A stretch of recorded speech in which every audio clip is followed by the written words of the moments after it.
Hi, my name is Rachel, and I'm 34 years old. I never thought I'd be the type of woman who would share her personal story with a world like this, but sometimes life throws you a curveball so big, so painful, and so shocking that the only way to process it is to let it out. My story begins at the lowest point of my life, the day I buried my husband. I had already cried until my eyes swelled shut, already felt the kind of grief that suffocates you in waves. But what happened after his funeral, well, that was something I could never have prepared for. Because while I was still standing at his graveside, my stepsister Lauren came forward, dragging her teenage son by the arm, and announced in front of everyone that her boy was actually my husband's child. I felt the world spin. The murmurs, the gasps, the whispers, they were deafening. And then, as if that wasn't enough to break me, she pulled out a folded piece of paper and waved it triumphantly. It was my husband's will. The words that followed made my knees nearly buckle. Lauren declared that my husband had left her son $1 million. Yes, $1 million. The inheritance I thought we had planned for together, gone in the blink of an eye, claimed by a child I hadn't even known existed. That moment shattered me in ways I still can't fully describe. But to help you understand how it came to this, I need to take you back. Back to the beginning. Back to when I thought my life was still whole. I grew up in a complicated family. My mom remarried when I was young, and that's when Lauren came into my life. She was my stepfather's daughter, 2 years younger than me, and from the very first day, she made it clear that she hated sharing space with me. Where I was quiet and thoughtful, Lauren was loud and entitled. She always wanted the spotlight, always wanted more. If I had a toy, she would snatch it. If I had a new dress, she would pout until our parents bought her one too. She had a way of turning every situation into a competition, and somehow, she always needed to win. We weren't close. In fact, stepsisters feels too kind a term. We were rivals. And yet, because we were family, I kept trying to make peace with her. By the time we reached adulthood, our paths had drifted apart. I focused on school, then work, and eventually built a career I was proud of. Lauren, on the other hand, seemed to drift from job to job, relationship to relationship, always searching for the next easy fix. When I met David, my husband, it felt like the universe was finally rewarding me for years of holding things together. David was charming, successful, and kind. He made me laugh in ways no one else could, and for the first time in my life, I felt truly safe. We got married when I was 24. It was a beautiful wedding, surrounded by friends, colleagues, and extended family. Of course, Lauren was there. She wore a dress so flashy, it looked like she was trying to upstage me, and she spent most of the night making snide comments about how lucky I was to have found a man like David. I brushed it off. That was just Lauren being Lauren, right? Always jealous, always competitive. But over the years, there were small moments, tiny red flags, that should have warned me something was wrong. Like the way Lauren always seemed to hang around David at family gatherings, laughing too hard at his jokes, standing too close. Or the way she once accidentally posted a photo on Facebook of the two of them talking in the corner of a party, with a caption that read, "When your sister steals all the good men, at least she lets you borrow them for a laugh." I remember confronting her about that post, and she just smirked and said, "Relax, Rachel. You know I'm just joking." But deep down, something unsettled me. Still, I told myself I was being paranoid. David loved me. He came home to me every night. He made plans with me for our future. We even talked about starting a family, though it never happened for reasons that broke my heart quietly, year after year.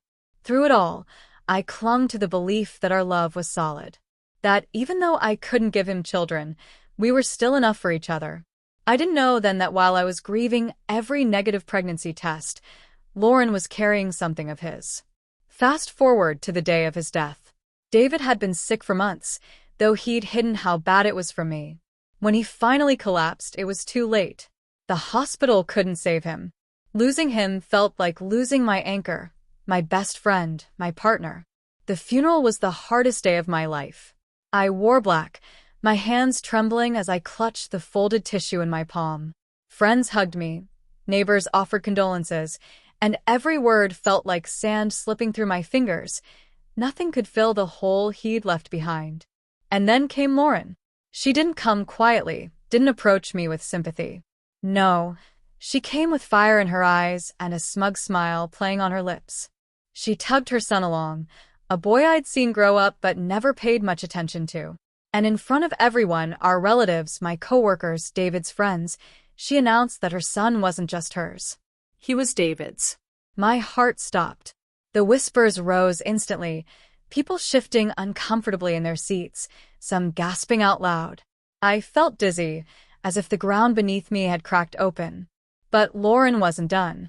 She pulled out a folded paper from her purse, raised it like a prize, and declared, "David left something for his real son. $1 million. I wanted to scream. I wanted to rip the paper from her hands and tear it to shreds. But I couldn't move. My body was frozen, my mind spiraling. How could this be real?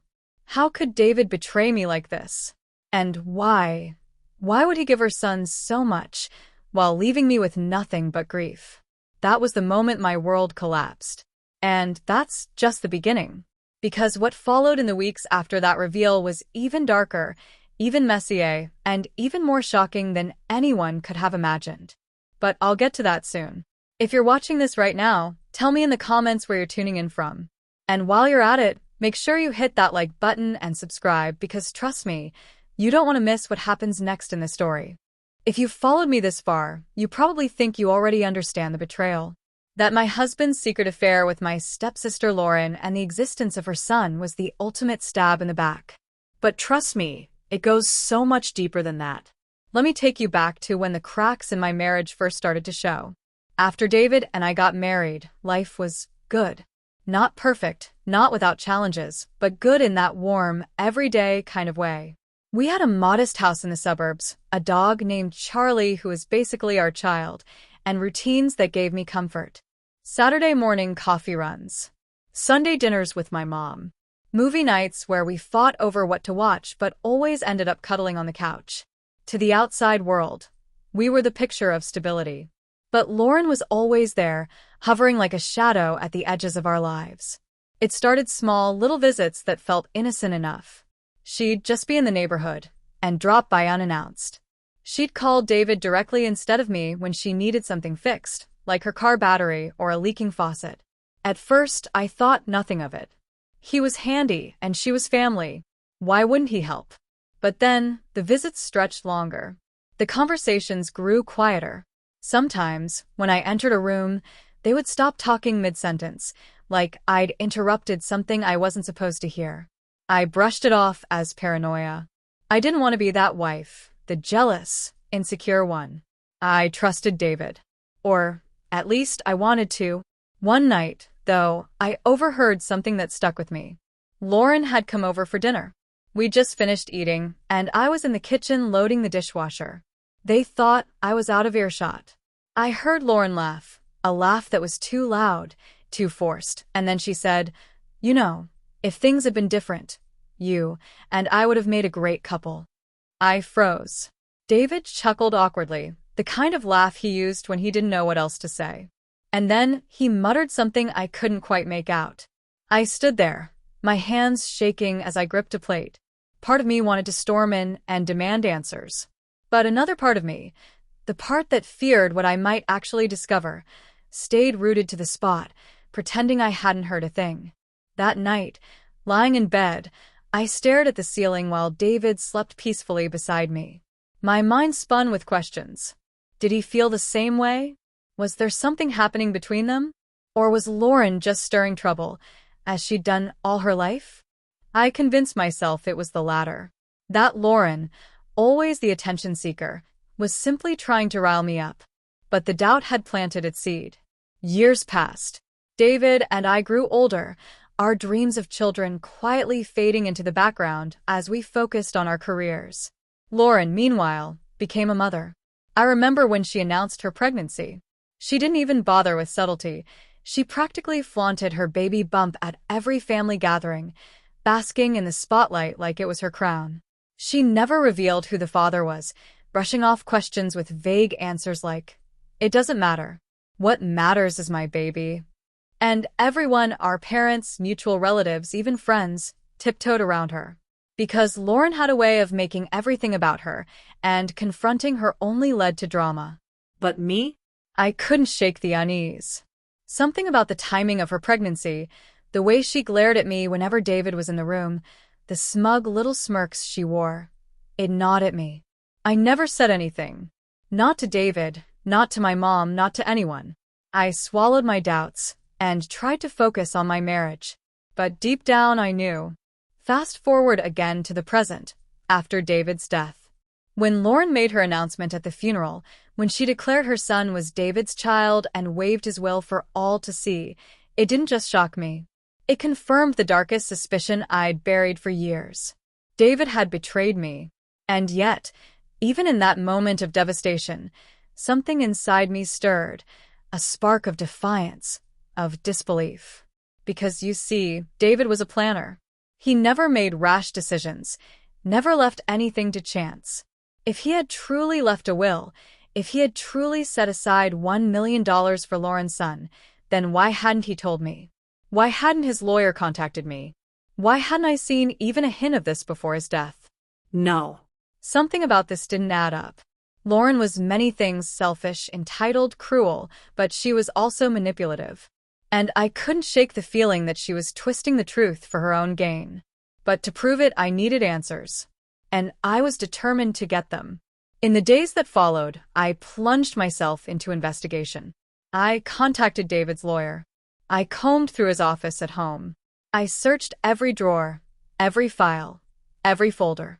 And what I found only deepened the mystery.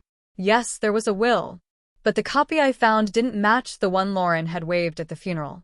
In David's actual will, the one kept safely in his lawyer's office, Lauren's son wasn't mentioned at all. Not once. Instead, everything, our house, our savings, our assets, was left to me. So, where had Lauren's will come from? And how had she convinced everyone it was real? The questions burned in my mind, fueling a fire I hadn't felt since David died. Because now, this wasn't just about grief. It was about justice. It was about exposing Lauren's lies. And it was about protecting the life David and I had built together, even if he hadn't always been faithful to me. But I had no idea just how far Lauren was willing to go. Because soon, her lies would spiral into a dangerous game. One that threatened not just my sanity, but my future. And in the end, the truth I uncovered would shake not just me, but everyone who thought they knew us. Grief is a strange thing. One moment you're curled up in bed, staring at the ceiling, barely able to breathe. The next, you're consumed by a surge of anger so hot it propels you out of bed and straight into action. That's where I found myself after the funeral. I'd spent days crying, staring at David's empty side of the bed, clutching his shirt just to smell the faint trace of his cologne. But after Lauren's announcement, something inside me snapped. It was no longer just about mourning my husband. It was about defending my life from being stolen right out from under me. The first step was contacting David's lawyer, Mr. Thompson. He was a kind, older man who had always handled our legal affairs with meticulous care. When I called him, his voice was heavy with sympathy. "Rachel, I'm so sorry for your loss. David spoke of you often." I thanked him quietly before cutting to the chase. "Mr. Thompson, at the funeral, my stepsister claimed her son is David's child. She showed everyone a will that left him $1 million. I need to know, is that possible?" There was a pause, the rustle of papers in the background, and then his voice returned, firm and certain. "Rachel, I can assure you that the only will on file is the one David signed in my office. And in that will, everything was left to you. There is no mention of Lauren, her son, or any $1 million inheritance." I closed my eyes, relief washing over me like cool water on a burning wound. So I wasn't crazy. Lauren had lied. But the relief was fleeting. Because if she had forged a will, if she had stood up in front of our entire family and friends and declared her son the rightful heir, then this wasn't just a petty act of jealousy. This was calculated. And she wasn't going to stop unless I stopped her first. I decided to confront her. I drove to her house, rehearsing what I would say in my head. My heart pounded, but my anger gave me courage. Lauren opened the door with her usual smirk, as though she had been expecting me. "Well, look who it is," she drawled. "The grieving widow. How are you holding up without David?" The way she said his name, so casually, so possessively, made bile rise in my throat. "Cut the act, Lauren," I snapped. "I spoke to David's lawyer. There is no way leaving your son $1 million. So, whatever paper you waved around at the funeral, it was a fake. A forgery." Her smirk faltered for just a second before returning, sharper this time. "You think you're so smart, don't you, Rachel? Always the perfect wife. Always the victim. But you don't know everything. That boy," she gestured toward the living room, where her son was playing with toys, "is David's. Whether you like it or not. And David wanted him taken care of." "If that were true, it would have been in his will," I shot back. Lauren's eyes glinted. "Maybe he didn't trust you enough to tell you everything." The words cut deeper than I wanted to admit. Because what if she was right? What if David had lived a double life I never knew about? But I couldn't let her see my doubt. "Stay away from me, Lauren. And stop spreading lies. Because if you don't, I'll make sure everyone knows exactly what you're doing." I turned on my heel and stormed out, my chest heaving. But even as I drove away, her words echoed in my head. "Maybe he didn't trust you enough to tell you everything." The days that followed were a blur of suspicion and determination. I searched through David's belongings with a fine-tooth comb. His desk drawers, his emails, even the safe in our closet. I was desperate to find something, anything, that could either confirm or disprove Lauren's claims. And then I found it, a hidden folder on his laptop, labeled simply personal. Inside were documents I had never seen before. Bank statements, transfers, accounts I didn't know existed. And one transaction stood out, a transfer of $50,000 to Lauren just a year before he died. My stomach twisted. Why would he send her that much money? Was it hush money? Support for her son? Or something else entirely? I felt betrayed all over again. But I also felt vindicated. Because if there was one transfer, there could be more. And if I could trace the money, maybe I could finally uncover the truth about David, about Lauren, and about the supposed $1 million inheritance. Of course, Lauren didn't make it easy. Every time I saw her, she played the grieving victim, acting as though she had lost just as much as I had. She would throw sly comments in my direction at family gatherings, things like, "It must be hard knowing David couldn't be honest with you," or, "At least my son will always have a piece of his father." And the worst part? Some relatives actually believed her. They whispered behind my back, gave me pitying looks, even suggested I make peace with Lauren for the sake of family harmony. It was infuriating, but I held my head high because I knew something they didn't. I had the real will, and soon I was going to expose her for the liar she was. But before I could act, something happened that nearly broke me again. One night, I came home to find my house ransacked. Drawers pulled open, papers scattered, photo frames smashed. And on the kitchen counter, a single sheet of paper lay waiting. It was the fake will. But this time, words were scrawled across it in red ink. "This belongs to us. Stop fighting it." My hands shook as I held the paper. Lauren had crossed a line.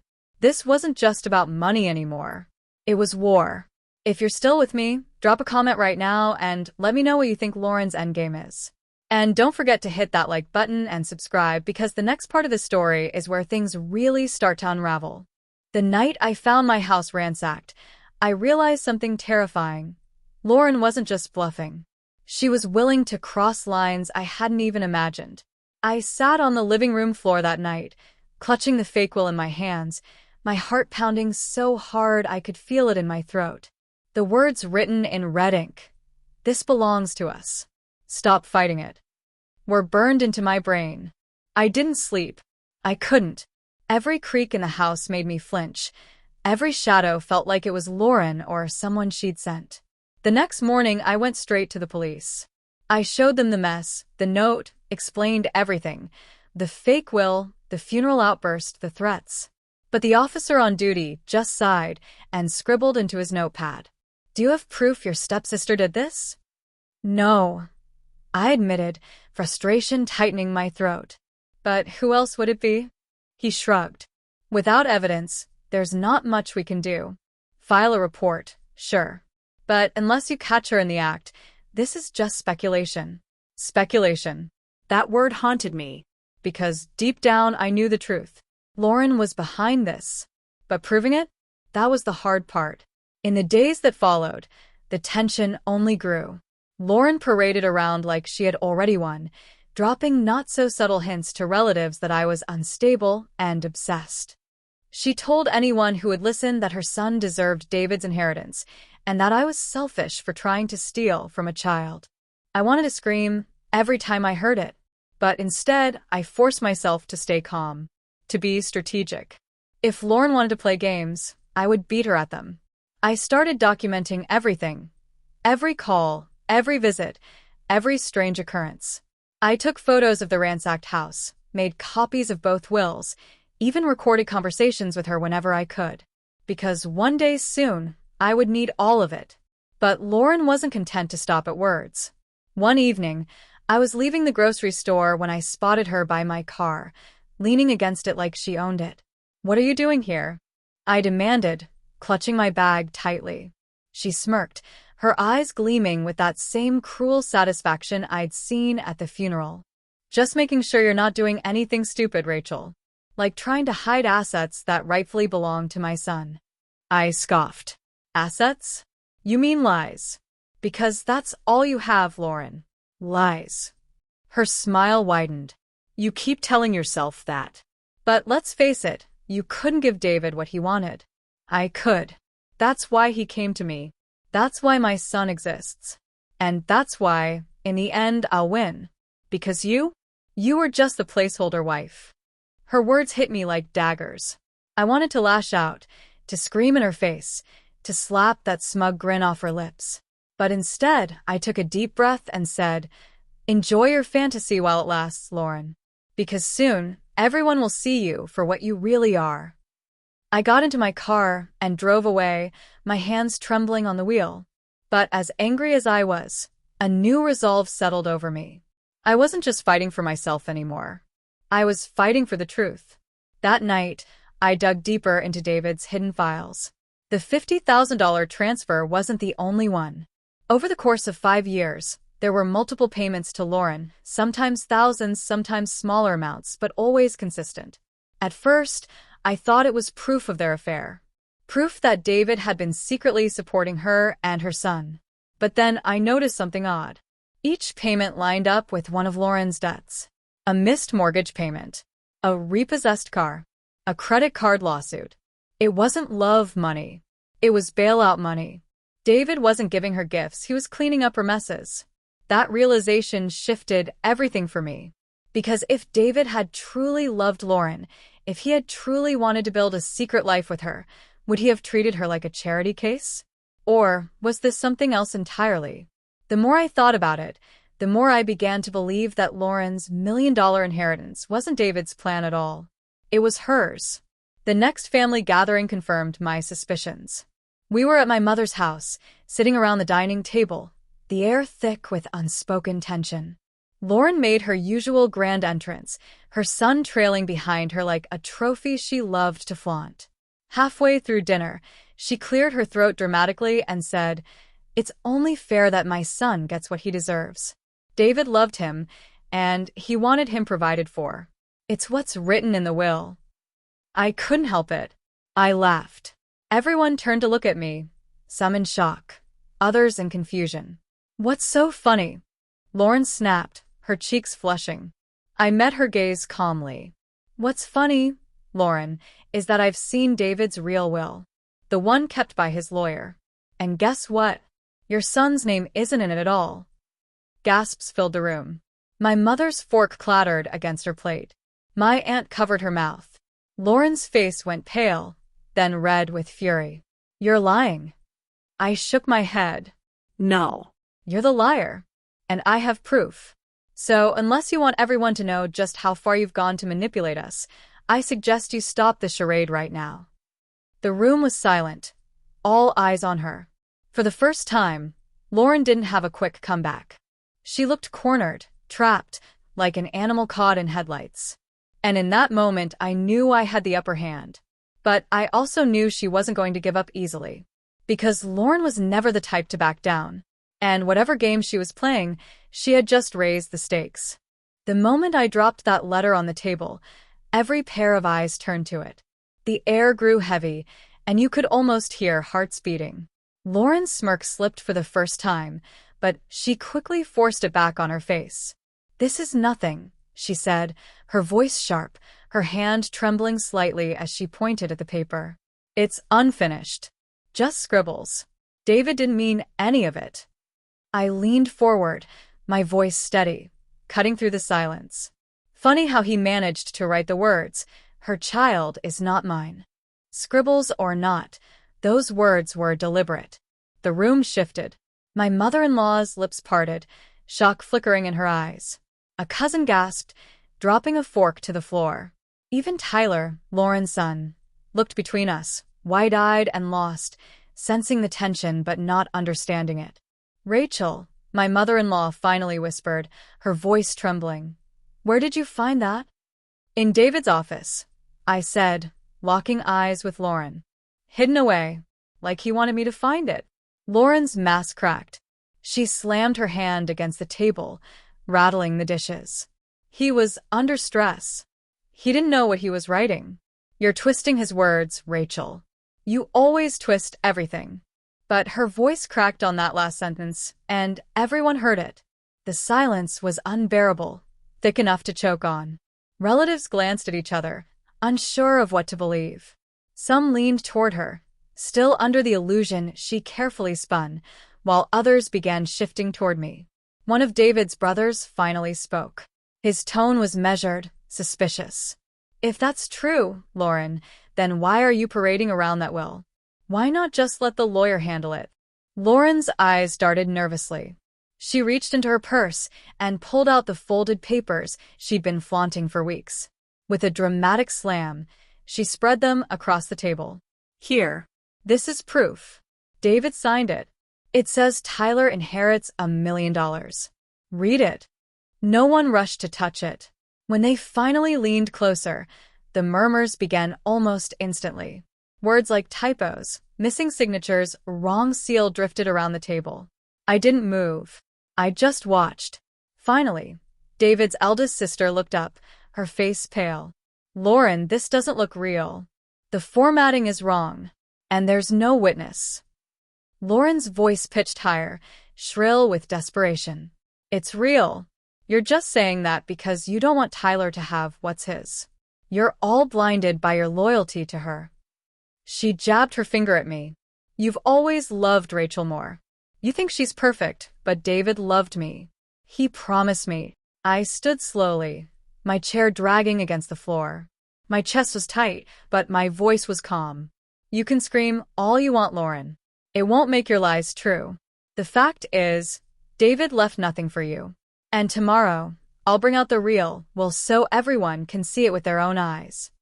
Her jaw clenched. For a second, her face twisted with something raw and ugly before she spat the words that betrayed her completely. "You'll regret this, Rachel. You think you've won, but I'll make sure you lose everything. Do you hear me? Everything." The room froze. Not one word was spoken after that. All you could hear was her harsh breathing and the pounding of my heart.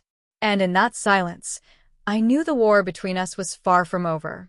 I barely slept that night. Lauren's words echoed in my head like a curse, her voice dripping with venom as she promised I'd lose everything. I sat in the dark living room with David's real will in my hands, running my fingers over the embossed seal, reminding myself that I still held the truth. No matter how loud her lies became, this was my anchor. By morning, the house was filled with relatives again, just as I had promised. Some of them looked tired, others looked angry, but all of them were curious. Lauren arrived late, her heels clicking on the floor, her chin raised high like a queen entering her court. She clutched Tyler's hand, dragging him along like a pawn in her twisted game. I didn't waste time. I stood in front of everyone and lifted the will so all could see. My voice was steady, though my heart pounded like a drum inside my chest. This is David's real will. Verified, notarized, and filed by his lawyer. Today, there will be no more lies. I open the will and read aloud, every word deliberate. To my wife, Rachel, I leave the sum of $1 million, our home, and all assets in my name. To my extended family, my love and gratitude. To my stepsister-in-law, Laura, nothing, because she has already taken enough. The words struck like lightning. Gasps filled the room. A chair screeched across the floor as someone stood up too quickly. Lauren's face went white, then flushed a deep red. "You're lying," she screamed, her voice cracking as she tried to snatch the papers from me. "That's a fake. You forged it. You." I pulled out the notarized certificate, the golden seal glinting under the light. "No, Lauren. This is the truth. And you know it." Her hands shook as she backed away, her voice shrill. "This isn't fair. Tyler deserves it. David told me. He promised me. He said he'd take care of us." I stepped forward, my words slicing through her performance. "No, Lauren. David didn't promise you anything. You blackmailed him. You bled him dry with your debts and your threats. He gave you money out of fear, not love. That's all you ever were to him, another burden he carried in silence." The family erupted into murmurs, their eyes wide, some glaring at Lauren, others shaking their heads in disgust. David's brother stepped forward, his voice calm but firm. "If you're telling the truth, Lauren, then let's settle it right now. DNA doesn't lie. If Tyler is David's son, a test will prove it. Will you agree?" Lauren froze. Her chest rose and fell as panic flickered in her eyes. She looked at Tyler, who tugged at her sleeve, confused and frightened. She snapped back to the room, her voice sharp. "No. I won't let you humiliate us like that. You'll twist the results anyway. This whole family is against me." But her refusal said more than any test could. The room shifted, the last of her supporters turning their faces away from her. I saw pity in some eyes, disgust in others, but no one stood by her anymore. She was alone. I whispered the words that sealed it. "It's over, Lauren." She shook her head violently, clutching Tyler's hand like a lifeline. "You'll see. You think you're safe, but you're not. You'll pay for this." And with that, she stormed out, slamming the door so hard the walls rattled. The silence that followed was heavy, but in that silence I finally felt the weight lift from my chest. For the first time since David's funeral, I could breathe. But even as relief washed over me, I knew Lauren wasn't finished. The next morning, as the sun spilled weak light through my window, I found a letter shoved under my door. The handwriting was unmistakable. My hands trembled as I unfolded it. "You think you've won, Rachel. But I always have one more card to play. Watch your back." My stomach turned cold. Lauren wasn't done. The letter sat in my hands like a snake coiled to strike. I read it once, twice, then a third time, my pulse racing faster with each pass. Lauren's handwriting was sharp, rushed, almost frantic, but the meaning was clear. She wasn't going to fade quietly into the shadows. She was planning something. For the rest of the day, I couldn't shake the feeling that eyes were on me.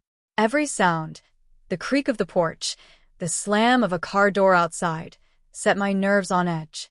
I locked every window, every door, but the paranoia followed me from room to room. That evening, as I sat curled on the couch, the phone rang.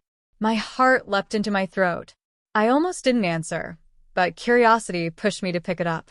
A deep voice spoke on the other end. "Mrs. Harris?" "Yes," I said cautiously. "This is Detective Miles. We received a call today, and your name came up. A woman reported that you've been hiding money that doesn't belong to you. $1 million to be exact." I closed my eyes, fury boiling in my chest.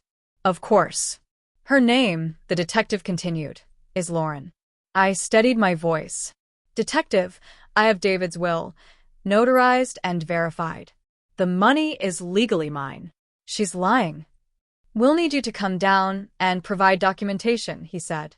I agreed, though my hands trembled as I set the phone down. She was trying to use the law against me now, desperate to claw back what she'd lost. The next morning, I marched into the precinct with the will in one hand and the notarized seal in the other. The detective studied them for a long time before finally leaning back in his chair. This looks solid, he said. We'll log her complaint, but if what you're saying is true, she doesn't have a leg to stand on.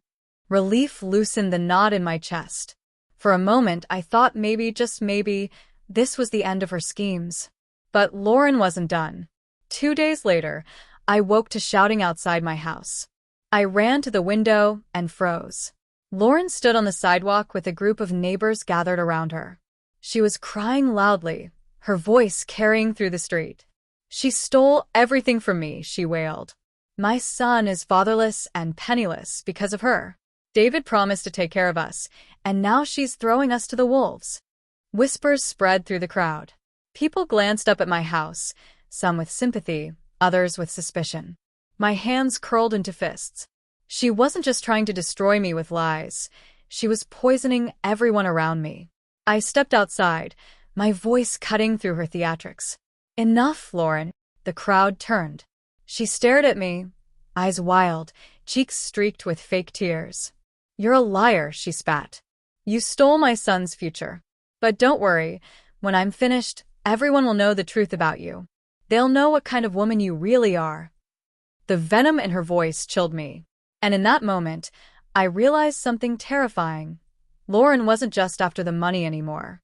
She was after me. My reputation. My peace. My very life. Lauren's threat lingered in the air long after the crowd dispersed. Neighbors whispered in hushed tones, some casting doubtful glances my way as they retreated to their homes. I stood frozen on the steps, my body trembling, not from fear but from the sheer weight of anger building inside me. She was pushing me into a corner, and when someone like me gets cornered, there's only one thing left to do: fight back. The next morning, I received a letter slid under my front door. No envelope, just a single sheet of paper scrawled in her handwriting. You think you've won, Rachel, but you don't know the whole story. You don't know what David kept from you. When I tell the world, your precious reputation will shatter. I'll make sure no one sees you as the grieving widow. You'll be the monster who betrayed her husband's legacy. I crumpled the paper in my fist. David had secrets, yes, but I knew in my bones he had never fathered Lauren's child. Still, her words gnawed at me. What was she planning? That night, I barely slept. Every creak of the house sounded like footsteps. Every gust of wind felt like someone breathing at my window. At dawn, I decided I couldn't wait for her to make her move. I had to take control. I hired a private investigator, a man named Cole, with sharp eyes and a reputation for digging up truths no one else could. I handed him Lauren's letter, David's unfinished note, and every scrap of documentation I had. Find me something, I begged. Anything that proves she's lying. Days turned into a week. Each phone call from Cole sent my heart racing, but most updates were dead ends. Until one evening, his voice crackled through the line, heavy with urgency. Rachel, I've got something. Meet me in my office tomorrow morning. You need to see this in person. The next day, he slid a file across his desk. Inside were photographs, receipts, and a series of emails. My blood ran cold. Lauren had been blackmailing David. The emails showed her threatening to expose a private mistake from years ago, something unrelated to her child, unless he paid her off. The payments I'd discovered in his accounts suddenly made sense. David hadn't been supporting a secret son. He'd been buying her silence. Cole leaned forward, his eyes narrowing. This proves two things. 1, David was never the father of her child. And 2, Lauren's been manipulating everyone with a lie built on blackmail. Relief washed over me, but only for a moment. Because I knew the battle wasn't over. Lauren wouldn't stop until she was publicly destroyed, and that meant putting this evidence where everyone could see it. The opportunity came sooner than I expected. My mother-in-law invited the family over for a memorial dinner, a way to heal after months of tension. Lauren, of course, was the first to arrive, Tyler clinging to her hand as she strutted into the dining room. She wore victory on her face, as though she already knew she'd won. Halfway through dinner, she stood up, cleared her throat, and smirked at me. "I think it's time the family knew the truth," she announced. David was Tyler's father. He loved us, and he would want us taken care of. Rachel's been hiding that reality because she can't stand the thought of sharing. Gasps echoed around the table. My mother-in-law's hand flew to her mouth. A cousin muttered, "I knew it." I rose slowly, my voice steady. "You're right, Lauren. It's time the truth came out." From my bag, I pulled out the file Cole had given me. One by one, I laid the photos and emails on the table. The room fell silent, every eye glued to the proof of her lies. "This," I said coldly, "is what David was paying for. Not your child. Not a secret family. He was paying you to keep quiet about your own mistakes. You blackmailed him, Lauren. And now everyone knows." Her face drained of color. She lunged forward, snatching at the papers, but my mother-in-law slapped her hand away. "How dare you," she hissed. "You used us. You dragged David's name through the mud for your greed." The room erupted, shouts, accusations, relatives storming out in disgust. Lauren collapsed into her chair, her facade crumbling in front of everyone. I didn't stay to watch her unravel. I stood tall, collected the remaining documents, and walked out the door, my head held high. For the first time since David's death, I felt free.